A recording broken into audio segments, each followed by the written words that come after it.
Welcome to Manifest 360, where we take a full circle look at your life, your mindset, your energy, and the choices that shape your everyday and everything in between. Today we're talking about two forces that don't usually play very well together, humility and confidence. Those are the things that we're tackling today. One keeps you grounded, the other one pushes you forward, and if you lean too far either way, well, you know you're going to get stuck or you're going to be unbearable, and a lot of us have reached those points many times throughout our lives. I'm Bob, that's Vipin. We are Manifest 360, and it's named after the app that Vipin came up with quite a while ago, and we just renamed the podcast Manifest 360 a few weeks ago. But here's a cool thing, Vipin. I don't know if you knew this or not or were aware of this. 2 years ago, Easter, we started doing this podcast as Fall, Rise, Give, and here it is 2 years later, and we're still doing it. Yeah, quite a journey. Amazing longevity, and things are going to happen. It just takes a little longer sometimes, and I feel proud of the work that we've done. I feel like we've gotten a lot better at what we do, and our message is more clear, more concise, more impactful, more focused. Yeah, and like you said, topic today, humility and confidence, things that don't go well together, just like my upcoming book, Money and Mantras. Those things don't go together very well. So let's talk about humility and confidence today. All right. So do you remember or recall a time when you were just humiliated? So, yes, many times. I could also say this week at work, something went down that I felt not humiliated to an nth degree, but humiliated in a light way. But most of the time, humiliated by executives who pick on you when they don't need to, in meetings, when they could be classier and ask those same tough questions in a sophisticated manner rather than a bullying manner. So those are the times in the last 3 years, I would say I've been humiliated, but I've handled it with grace, with humility, and with confidence, which means I take accountability for what things that I can control, what I can't. And now I voice my concerns a lot more than I ever have because I have the confidence. But humiliation usually comes from making mistakes, and mistakes that you could have avoided, that you feel bad about in personal relationships, professional relationships, things like that.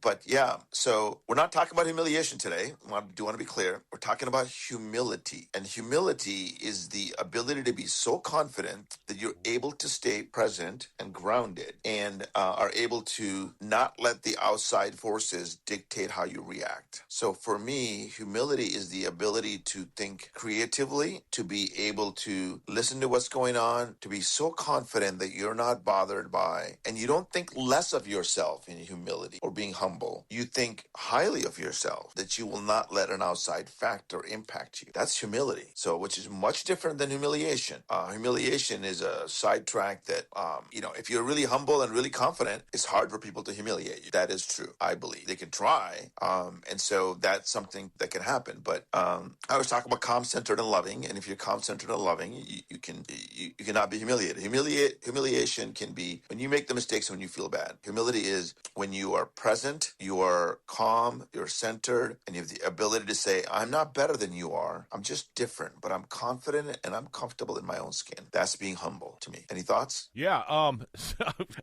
You know what's so funny is that I was thinking humility and then I said humiliation, and you covered that very well. So you're good at doing this there, Vip, and I appreciate that in you. But it's so funny because I screwed up. I said the wrong thing. And here it is. I'm being humble and letting you know that, hey man, I said the wrong word. It's funny. So that's my thought. That's okay. So I'm glad you're humble about to admit your fault and you're accountable and have a sense of ownership around it. Maybe sometimes people do get it confused. The audience might get humiliation confused with humility. I don't know. I think people think that person is very humble, therefore they have low confidence. I think that's wrong. I think that's what we often think of people. We think of people who are confident as go-getters, ambitious, and they're dictating the space and they're out there making stuff happen. But I think that's different. I don't think that's true confidence. I think those things can be confident and you can do all those things. I think sometimes people think that that's a perception of confidence is what I need to do instead of build this humble, quiet confidence, that determination from inside. And that's why these two words go together very well, that are really important. To be truly humble, you have to be really confident in yourself, your inner truth, your inner being, your inner self. Yeah. Well, here's something to think about too. I mean, since we are recording this on Easter Sunday, Jesus actually gave us one of the largest, or one of the you'd think a person like Jesus wouldn't do something like this, but remember when he washed the feet of peasants and of Mary Magdalene and things like that? That was showing humility right there. I believe. Yeah. It is. And when you're humble, you're able to think of others as best versions of themselves. You're not better than somebody else. You're different. Somebody might be sick, as they call it in different situations, sick in the head, sick in whatever scenarios, not just sick illness wise, but sick in the head or arrogant or narcissistic or whatever. In those situations, those people also need prayers. It's hard to pray for them, hard to think of them, but they also need grace. And when you're truly humble, well, you'll think of that. I'm certainly not there. I have issues if somebody comes across as a bully behavior. I try to look at it a different way, but sometimes I get triggered by them. And so I'm not truly humble and confident as much as I like to be. Depends on the situation. Most of the time I feel like I am. But there'll be situations where somebody will trigger me and it gets a little out of control emotionally. And so it is what it is. You don't got to be perfect in our program and our system that we're talking about. You just got to make more progress every day. I don't expect perfection from myself. I don't expect perfection from you or anybody else. And that's being the humble, quiet, confident that I like to have. Right. Well, So, let's talk a little bit about the confidence piece on this then. Yeah, I was just talking about that, just thinking about that. And, it's funny. I had different situations, and I'm going to talk about it from a professional standpoint more than anything else. After I started my company and sold it, first one, the internet company, enthusiasm.com, I was very confident. I started another company, ran that to $2 to $3 million run rate. What that meant that it was like a $2 to $4 million company with annual sales. And after I had to sell that company, I had some things happen to me in that company that someone betrayed me, and somebody took my client. Somebody who worked for me started their own company under their mom's name and betrayed me. And I didn't know what to do. I found some guys that wanted to buy my company, ended up selling it. I didn't want to do this anymore. So basically lost my confidence and lost the confidence to be able to make smart, strategic business decisions. I literally didn't know what to do. First time in my life, I came to a place where I had no idea what I was going to do next. So prayed. I saw a therapist every single day, I think it was, because spending a ton of money every couple of weeks, $20,000, $30,000 in payroll out of my own pocket.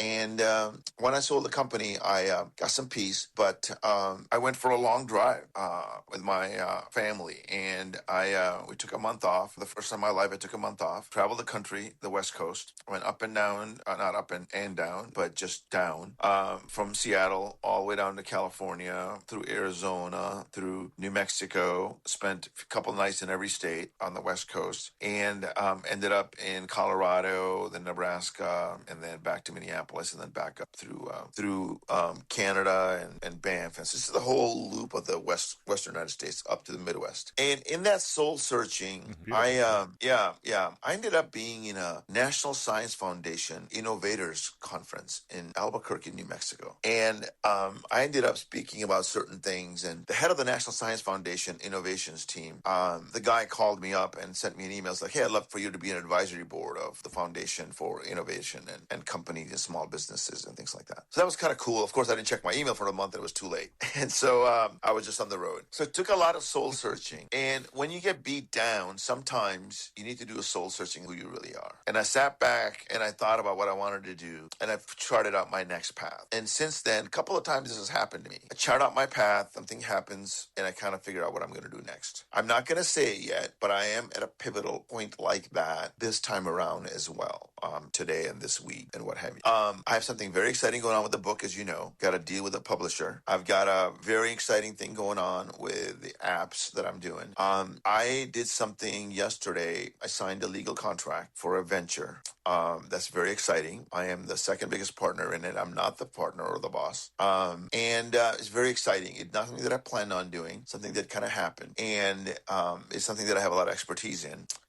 It's a new business venture. And so I am very confident this time around in a quiet, humble way. And what I wanted to do was talk about this topic because I think when you have humility, you may get punched in the face a couple of times, but if you're truly quietly confident, you will not deter by that. You may have a counterattack to that situation. Yesterday, I thought about a book by a Japanese warrior, samurai warrior, called Miyamoto Musashi. And Miyamoto Musashi was one of the greatest greatest warriors of all time in Japan. And their whole thing is about the sword, right? The samurai fought with their sword. And he ended up, and to be the greatest warrior, you have to kill your mentor or the greatest one, and then you become the greatest in that hierarchy. He decided not to kill his mentor or his biggest threat. He beat him down, had the sword ready to kill him, but he didn't. Instead, he walked away. He went to the woods. And he gave up his position as the greatest warrior. But he went on. The folklore says Miyamoto Musashi ended up creating this thing. The Book of Five Rings is a book written about him. And of the five rings, the thing that struck me with about him and his warrior thing is this humility to constantly sharpen the saw, sharpen the sword, to be working on your craft at all times, be humble, be so confident that you can withstand any attack. And one of the things that stood by me, and I read the book in Minneapolis when I was in 1992, I think in the fall. I had a friend who was a Japanese Aikido expert, and he mentioned the book to me. And in it, Miyamoto Musashi said, when somebody attacks you, let them attack and let them over-attack. Be so humble and so smart that try to get out of the way. Somebody's doing a sword. Don't get defensive. Don't put your shield up. Get out of the way. Let them overswing. And when you let them overswing, they're going to be at that exhaustion point in their swing. They're going to overswing it. They're going to be a little tired. And then you counterattack. And with one particular swing, when they're at their weakest point, you have the best chance of winning at that point. That's very hard to do. To let somebody come at you and attack, and then just kind of sit in the wings and kind of wait for all that stuff. That would be, for me, that would be tough to do, because my sword that I have is, I'm quick-witted and I am very sharp-tongued, and that's my defense mechanism. So if somebody comes at me, I'm going to come back at you. And now, listening to your story here, I feel like I need to step back and let somebody continue with that, and then just kind of come in from behind and then take the win. Take them out. Exactly. Take the win. Do you want to win, or do you want to be quick-witted? Ask the question. See, I get tidbits of stuff every time we talk, Vipin. I really do. I mean, some of those things is like, oh yeah, I'm getting them too. It's just, I read hundreds of books on these things. I've lived these experiences, and so I'm just gonna say this, and I'm gonna say this in the ways that make us, humanity, understand. I was attacked this week in a very detrimental situation, impacting a big part of my situation and being. Okay, I haven't counterattacked yet. I waited, talked to a lot of coaches, mentors, friends, and as Jesus resurrected today, he rose and he won by rising. I feel I will follow the Miyamoto Musashi way and take my next step tonight. Very deliberate, very thoughtful, very humble, and I'm going to take my step tonight. And you and I can probably get on the phone and talk about it offline, but that's about as personal information that I want to share. And it's hard to be so confident in a quiet way. You're strategic. You looked at all the angles, the strategy. They call it Sun Tzu and the art of war kind of stuff, right? Business as the art of war and all that crap. There are these things that go into play. You have to be very strategic and thoughtful. You can't just run out and do something very quickly. When you attack, you have to make sure that you're going to win, and you have to look at the implications of if they get out of the way and what's their attack move going to be. And you got to be ready for the outcomes and circumstances. So this really is not about, this conversation today is about humility and being humble. What that allows you to do is take an attack from someone else, not anything personal. It is what's happening in the outer world of your sphere of influence or life and job, personal relationship, or whatever recreational thing you're in. In a game, somebody's attacking you and you let them attack and you try to get defense, whatever the situation is. And then how do you have quiet confidence to go after the next move? How do you win? You win with quiet confidence, strategic, thoughtful manner. That's how you make it happen. Well, it's kind of like the game theory, it's kind of like the game theory of the long game, where you give your opponent a couple of wins, so that way they think that they're on top, and then you swoop in from behind and end up with the win or the victory. That's exactly it. That's exactly the Miyamoto Musashi way. Let them attack you. Don't attack first. It's kind of funny that we're talking about this today, Vipin, because yesterday we celebrated Easter with my family, so that way we could all get together and my kids could go out and be with their parent or with their significant other's parents for Easter Sunday today. And I played a game of chess yesterday with my oldest son, and I haven't played chess since I was a teenager. And I kind of did the long game with him, where I was kind of baiting him, and I ended up winning. I got a checkmate in under a 10-minute game, which I thought was pretty impressive for not playing in 40 years. Wow, good job. Wow, yeah, that's amazing. Chess is a very complicated game. So life is like a chess game in a way.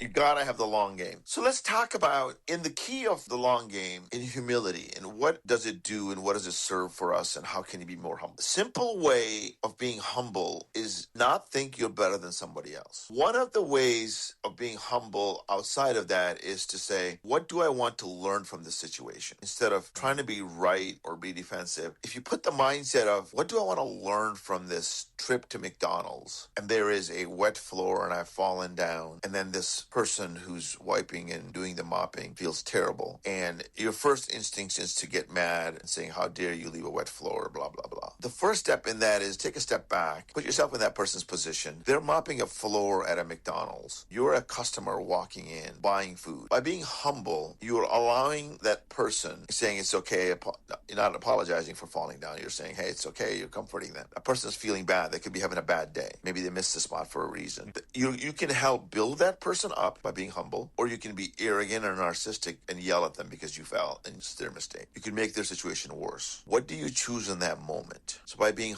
humble, we open the faucet of being connected to humanity, of being kind, compassion, helping others. That's what we believe. That's why humility is so important. But the biggest thing humility does, it opens you up to learning. There's a great CEO of a company called Microsoft. His name is Satya Nadella. I spent 3 hours with him in the early 2000s. He was an advisor to my startup. One of the most humblest guys I knew at the time. He was just a general manager at Microsoft. Probably had like 100 people reporting to him at the time. Now he's got 120,000 people reporting to him at Microsoft. He's running one of the top 5 companies in the world. He was humble, and because he was humble, he was able to take Microsoft stock from $30 a share to 400, which is today. And he was confident, knew what he wanted to do. But your confidence comes from analyzing situations, believing in yourself, being humble to extract that information, learning, and getting others on your side. If you're humble, you can be kind, supportive, and empowering, so you can build them up and they can lead and be the best that they can be. That's what he did. So if you want to ask me what are the 2 main characteristics of being super successful in life, is be humble and be quietly confident. When you're humble, you're learning. And being confident doesn't mean that you have your act together, you can't have all the answers. Confidence means you'll find a way. Believe you'll find a way. Sometimes confidence comes with trust in God, which we're talking about today. Oftentimes it comes from trust in God. For me personally, I don't push the God notion on anybody, but you and I have talked about our Catholic backgrounds. I think Jesus, even though he was afraid, was humble to the nth degree when he died on the cross. And he says, Father, bless them, for they know not what they do. Even the guys next to him were mocking him, who were getting nailed on the cross. Then 3 days later, he rose. We celebrate his rising today. And because he rose from the ashes, and because he rose to be humanity #1 fan, nobody, not the Hindus, not the Buddhists, not anybody else, knocks down the thing about Jesus. Everybody agrees he's a great person. What the Christians believe is that he was God because he resurrected as God. And as he resurrected, he became the most powerful religious figure in the world. And that's what we celebrate today in Easter. And so that power that came with his persona, the thing that he has, compassion for the poor, compassion for others, that's the values they want to live by. You can only do that if you're humble, you're kind, and you're confident in yourself to be able to give to people. And so that's kind of my 2 cents on being confident and humble. That's kind of why I picked those topics today. Think about just the basic, not law, but the basic thought of being humble and confident. Confidence gets you in the room, and being humble keeps you in the room. I mean, if you want to break it down to the simplest term. Any final thoughts today? Yeah, be humble, learn, grow, kind, be kind. You'll learn a lot. You'll get a lot of power from that. And be quietly confident. Not that you know all the answers, because that's insecurity. Nobody knows all the answers. Confidence in the fact that you have your higher power, your God, your universe, gives you strength. You can do amazing things if you believe in yourself. And that wraps up this episode of Manifest 360. If today's conversation sparked something in you, don't just think about it, apply it. Alignment isn't a vibe, it's a practice. Belief, emotion, strategy, and action, all moving in the same direction, that's where momentum lives. Be sure to follow, share with someone building something meaningful, and join us next week as we continue helping you manifest wealth and purpose.